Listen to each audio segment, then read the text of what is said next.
Em Cima do Fato, com Edilene Lopes.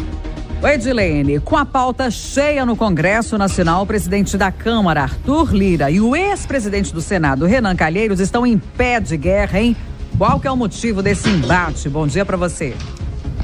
Bom dia, Kátia. Bom dia, Eustáquio. Bom dia aos nossos ouvintes. Pois é, o senador Renan Calheiros, como você disse, que é do MDB de Alagoas, está em pé de guerra com o presidente da Câmara dos Deputados, Arthur Lira, do PP, que também é do mesmo estado.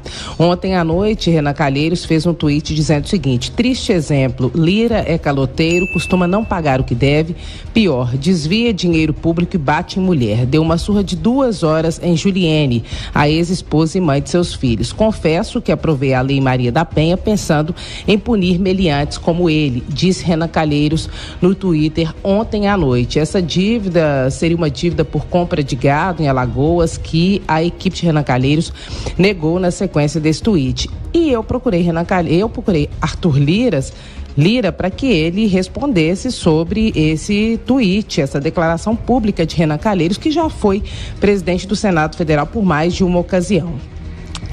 E Lira respondeu o seguinte, Kátia e Eustáquio. Ele chamou Renan Calheiros de paciente psiquiátrico.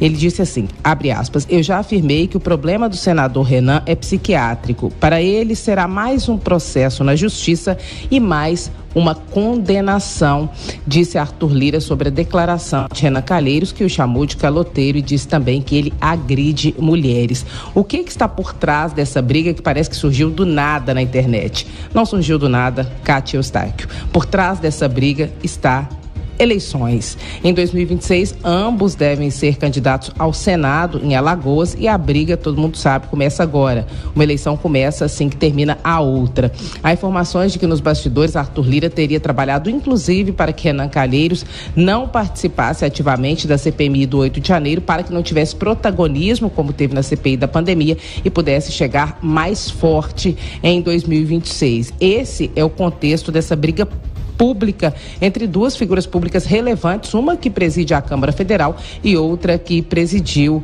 o Senado Federal. Nessa conversa que eu tive ontem com Arthur Lira por WhatsApp, ontem no final da noite, eu também perguntei para ele em relação às MPs, medidas provisórias que têm prazo de validade e 8 delas vencem amanhã e precisam ser votadas. São assuntos importantes que dizem respeito inclusive a dinheiro, ao orçamento do governo federal. Ele diz que tudo será definido, o que vota e o que não vota, o que vão deixar caducar e o que vão decidir na reunião do Colégio de Líderes agora de manhã. Dentre as MPs que estão vencendo, 8 vencem amanhã, não está a MP do Bolsa Família. Essa vai vencer no dia 14 e deve ser discutida na semana que vem. O governo decidiu que vai votar a MP no Congresso Nacional, não vai substituir por um projeto de lei, e depois da votação dessa medida provisória, a do Minha Casa Minha Vida, na verdade, que não vence amanhã, que vence no dia 14, será discutida na semana que vem e depois será publicado uma portaria estabelecendo as regras. Quanto deve receber cada município para retomar o programa Minha Casa Minha Vida, que no governo federal foi substituído pelo Casa Verde Amarela. Quantas residências devem ser construídas pelo planejamento do governo federal ao longo dos próximos anos com esses recursos do Minha Casa Minha Vida para a população de baixa renda. Definições importantes que acontecem dessa semana até a semana que vem. Kátia Eustáquio. Ô Edilene, cercada de anúncios, a visita do presidente da Venezuela, Nicolás Maduro, enfurece parlamentares da direita? Por quê, hein?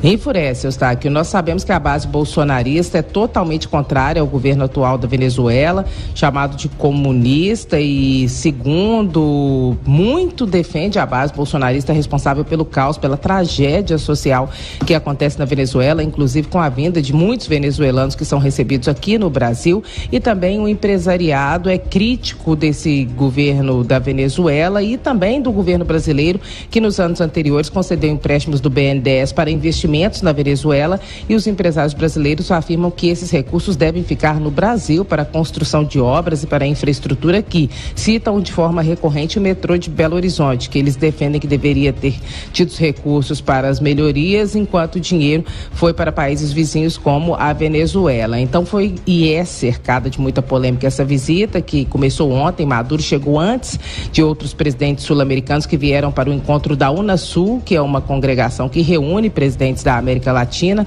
e que vai se encontrar aqui no Brasil hoje durante todo o dia. Tem eventos no Palácio do Itamaraty, que é o Ministério das Relações Exteriores do Brasil, e Maduro chegou já sendo rechaçado pela direita. O deputado federal Zé Trovão, ontem nós entrevistamos ele, disse que pediu à Embaixada dos Estados Unidos que prenda Maduro em território brasileiro, porque ele responde a um processo nos Estados Unidos. No entanto, ao contrário do que o deputado fala, não há notícia de condenação, mas o processo por tráfico de drogas de fato existe.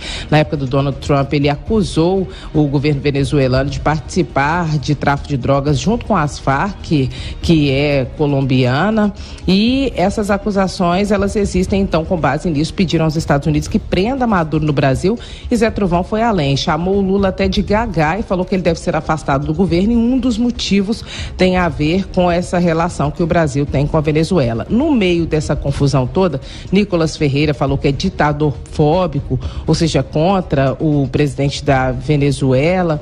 Marcelo Álvaro Antônio tomou a mesma medida que o deputado federal Zé Trovão. Enfim, a direita se mobilizou para aproveitar e falar contra Maduro, que já era um alvo deles. Só que anúncios serão feitos nessa viagem. Nós antecipamos na Itatiaia informações em primeira mão. Hoje devem ser assinados 4 acordos com a Venezuela, dentre eles um acordo da área de agricultura familiar. O Brasil vai ajudar a Venezuela nesse sentido, deve enviar técnicos para desenvolvimento de agricultura familiar lá com base no conhecimento, no know-how que tem aqui no Brasil. E uma informação que muito importa, a Venezuela deve voltar a pagar a dívida, essa de empréstimos com BNDES, ao Brasil. Ontem nós adiantamos essa informação com muita antecedência, a imprensa nacional começou a dar a informação 5, 6 horas depois, após o ministro da Fazenda, Fernando Haddad, dizer que de fato haverá uma ação nesse sentido de retomada da dívida com a Venezuela. O presidente Lula está derrapando nesse assunto, porque tudo bem receber presidentes de países vizinhos, Maduro estava proibido por Bolsonaro de pisar no território nacional. Uma coisa é receber, outra coisa é elogiar. O presidente Lula tem feito elogios, defendido Maduro muito, e a repercussão política disso pode ser ruim, já que todos sabemos que a situação da população da Venezuela não é boa. Então, avançar da relação diplomática para o elogio pode ser um erro político em termos de angariar eleitorado que o presidente Lula esteja cometendo. Cátia Eustáquio. Ok, Edilene Lopes, coluna em cima do fato, bastidores da política, direto da capital federal. Um abraço para você, Edilene, bom trabalho. Outro Eustáquio para nós. Tchau, tchau, Edilene. O sinal eletrônico vai marcar 8h15 em Belo Horizonte. A seguir, Conselho de Ética da Câmara reinicia os trabalhos hoje, com 7 acusações contra deputados. Após fim da coleta de informações do Censo 2022, dados da população brasileira serão divulgados em junho.